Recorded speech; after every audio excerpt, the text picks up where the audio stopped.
Dalam bisnis kan kita pasti cari orang ya, cari orang, cari karyawan, cari tim dan lain sebagainya gitu ya. Dan ketika nyari kita selalu tertarik sama, gue pengen orang yang begini, pengen yang begitu dan sebagainya.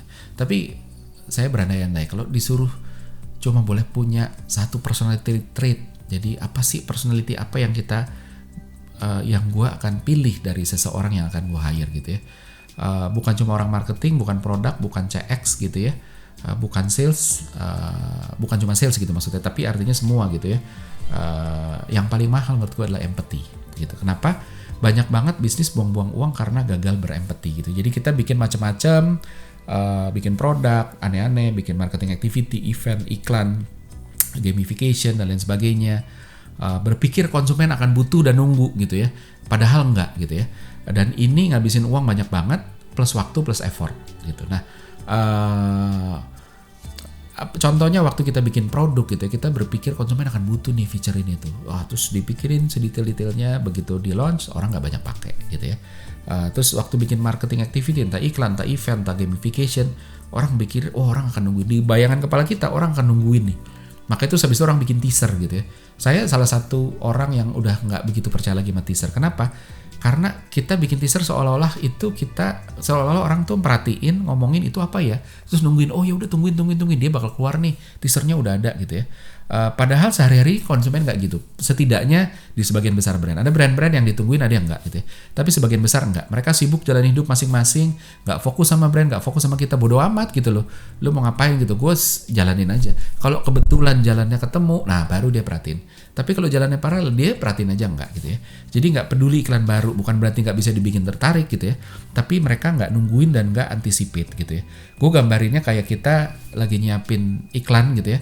Dengan bayangan di kepala kita, konsumen di luar tuh nunggu-nunggu ngomongin itu, yuk kayak apa, kayak kita di dalam ruangan meeting terus konsumen tuh bergerumbul di luar ruangan kayak nungguin apa yang mau keluar ya ngomongin segala macam ya.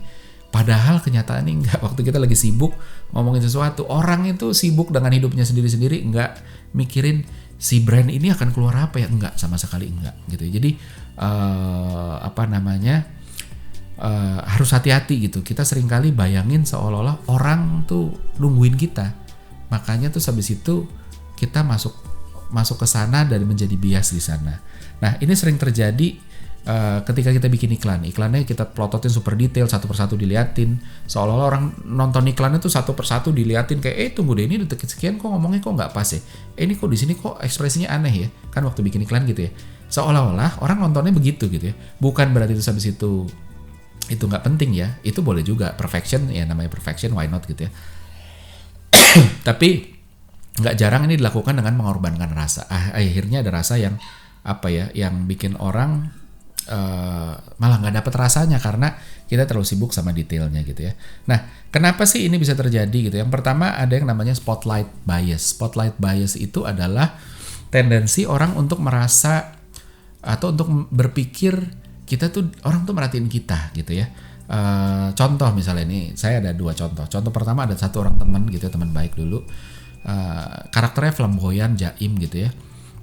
Nah, satu hal yang dia benci banget adalah ketika lagi ngomong adep-adepan sama cewek yang dikagumi gitu ya. Jadi udah adep-adepan gitu, ngomong serius, jarak dekat lagi gitu, terus matanya kedutan. Dia bilang, aduh ilfil banget ya gitu, katanya malu banget ya gue gitu ya. Rasanya jadi kayak flirting atau kayak orang penyakitan gitu, mata kedutan gitu. Ini hal lucu ya. Tapi make sense banget, bener juga sih gitu ya. Menariknya adalah setelah kita tanya, jadi waktu itu gue tes, coba deh cewek ini yang kemarin dia bilang dia waktu ngomong sama dia nih kedutan gitu ya. Coba tanya, lu enggak kemarin dia kedutan? Kapan gitu kan? Dia nggak, sama sekali enggak gitu. Jadi jangankan ilfil, aja enggak gitu ya. Nah terus jadi kadang itu dia, kita berpikir bahwa orang perhatiin super detail terhadap gesture kita dan sebagainya, termasuk mata kedutan, padahal enggak, yang diajak ngomong enggak gitu. Nah terus kedua adalah nih contoh waktu dulu saya pacaran ya, masih bandel ya, masih awal-awal gitu. Kebetulan saya pacaran, calon mertua saya tuh agak tradisional, jadi anaknya nggak bisa dibawa keluar kota nginep gitu ya, takut dia apain. Padahal kalau sekedar mau ngapa-ngapain nggak usah keluar kota, di Jakarta juga banyak kok tempat yang bisa membantu kita mau ngapa-ngapain gitu ya.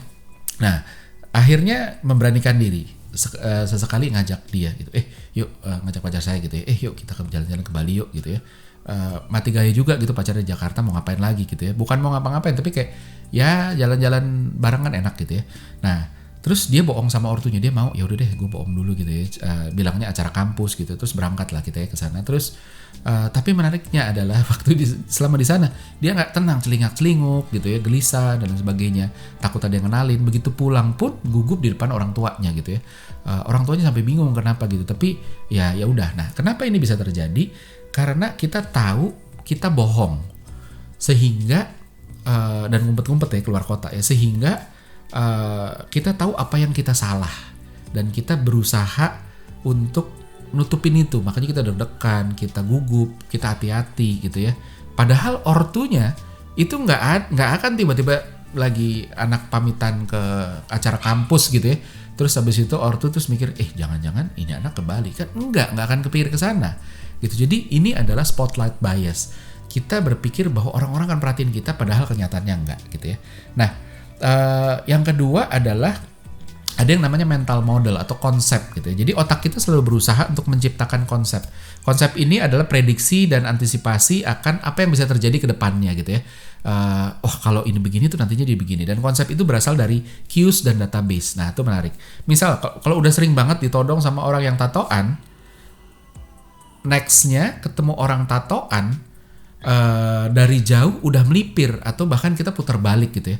Wah putar balik nih ada orang tatoan gitu. Karena di kepala kita, konsep di kepala kita kalau ketemu orang tatoan bahaya dan kita bisa ditodong. Database-nya cocok banget lagi orang tatoan gitu ya. Maka dari itu better ngelipir deh daripada kita ditodong gitu ya. Padahal belum tentu ditodong juga gitu kan gak semua orang tatoan juga penjahat gitu ya. Nah menariknya adalah orang tatoan yang sama yang menyebabkan seseorang ketakutan itu punya impact yang berbeda ke orang yang lain gitu ya. Jadi kalau orang tatoan ketemu 2 orang, bisa yang satu ketakutan, yang satu enggak.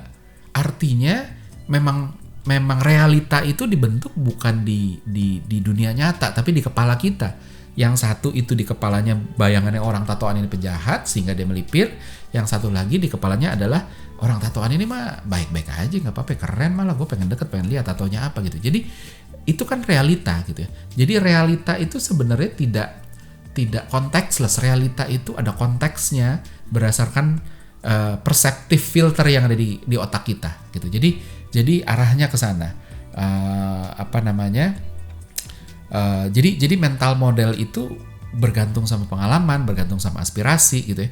Makanya film yang sama, kalau kita pacaran deh berdua ya, nonton film yang sama. Kalau pacaran kan ngomongnya udah kita cocok gitu ya. Terus kita nonton film yang sama, begitu keluar suruh tulis dalam satu kalimat tentang film itu, mungkin tulisannya beda, angle-nya bisa beda. Karena apa? Filmnya sama, tapi perseptif filter kita berbeda sehingga kita bisa mengcapture bagian atau fokus yang berbeda gitu. Nah itu mental model gitu ya. Nah tapi mental model itu dibutuhin untuk survive gitu ya, untuk tahu apa yang harus dikejar, apa yang harus dihindari gitu ya. Sayangnya mental model atau konsep ini juga nggak selalu akurat gitu. Kadang-kadang kita mempredik, karena mental model itu prediction ya sebenarnya. Ada namanya prediction error. Jadi kita mempredik secara salah ya. Kayak tadi orang tatoan, terus habis itu kita pikirnya wah ini penjahat, terus kita melipir padahal enggak gitu. Jadi itu yang terjadi. Nah begitu juga dengan spotlight bias gitu. Jadi mata kedutan sebegitu memalukannya sehingga mental model atau konsep di benaknya si teman saya ini, aduh malu banget deh, ilfil deh gitu. Padahal cewek-cewek nggak perhatiin kedutan tuh kan, aduh micro expression lah ya, micro gesture ya. Jadi nggak ini. Pacaran juga sama. Kita tahu kita bohong ke Bali gitu ya. Makanya mental model kita antisipasi untuk wah ini kalau ketahuan gimana ya, deg-degan awalnya, celingak-celinguk gitu ya, begitu pulang gugup gitu. Tapi dari sisi orang tua mental modelnya nggak ada, dia nggak punya informasi bahwa ini orang anak gue sama pacarnya nih ke Bali nih, bukan ke acara kampus gitu ya. Nah itu dia. Nah jadi hal ini yang membuat orang-orang marketing, orang produk, orang bisnis itu tidak berhasil mengempathize, tidak berhasil berempati terhadap konsumen, karena kita tidak benar-benar ngerti, karena kita punya informasi yang berbeda sama yang dipunyain sama konsumen, sehingga fokusnya pun juga bisa berbeda. Nah contoh lain yang sering itu ketika ada contoh, ada satu brand dulu bikin gamification mission, ini aplikasi digital gitu ya. Dia bikin mission, intinya orang didorong untuk ngelakuin beberapa transaksi yang dengan use case yang berbeda gitu ya. Tujuannya bikin orang cobain macam-macam gitu ya. Terus akhirnya orang jadi bisa ngerasain gitu, oh fungsinya banyak ya, enak ya gitu ya. Nanti di ujungnya ada insentif gitu ya. Kalau lu udah ngelakuin ini, ntar gue kasih insentif. Kalau udah ngelakuin ini ada insentif dan sebagainya gitu ya. Nah sayangnya konsumen mau ikut apa enggak gitu ya. Effortnya gimana, sesuai dengan kebutuhan apa enggak. Konsumen akan ngerasa ini akal-akalan brand aja nggak sih, gue disuruh cobain ini itu gitu ya. Padahal gue butuhnya cuma ini gitu ya. Nah, dan kayaknya dugaan saya ini nggak berhasil, makanya nggak lanjut mission itu gitu ya. Nah, waktu mission dibuat, si pembuat itu berpikir bahwa orang akan antusias. Wah seru nih nungguin, ayo dong bikin sesuatu yang seru dong gitu ya. Terus kita bikin mission, terus habis itu mereka ikutan gitu ya. Padahal nggak, waktu kita lagi ngerancang mission ini, konsumen ini nggak mikirin brand kita, nggak nungguin sesuatu yang seru gitu ya. Nggak fokusnya nggak ke kita gitu. Mereka bisa expect sesuatu yang seru tapi tidak spesifik dari brand kita gitu ya. Makanya terus habis itu ketika kita disuruh cobain macam-macam use case gitu ya, bahkan walaupun dikasih bonus di ujungnya, mereka ngerasa bahwa aduh ini mah gue diatur-atur, gue diakalin dan sebagainya gitu ya.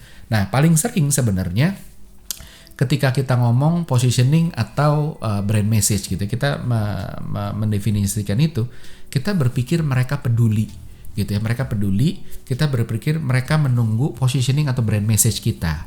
Nah padahal mereka bodo amat, lo mau positioningnya apa, jangankan mereka ngomong bodo amat, bener-bener kayak udah nggak mikirin sama sekali gitu kan. Jangan nungguin gitu ya, jangan nungguin, kepikiran aja enggak gitu.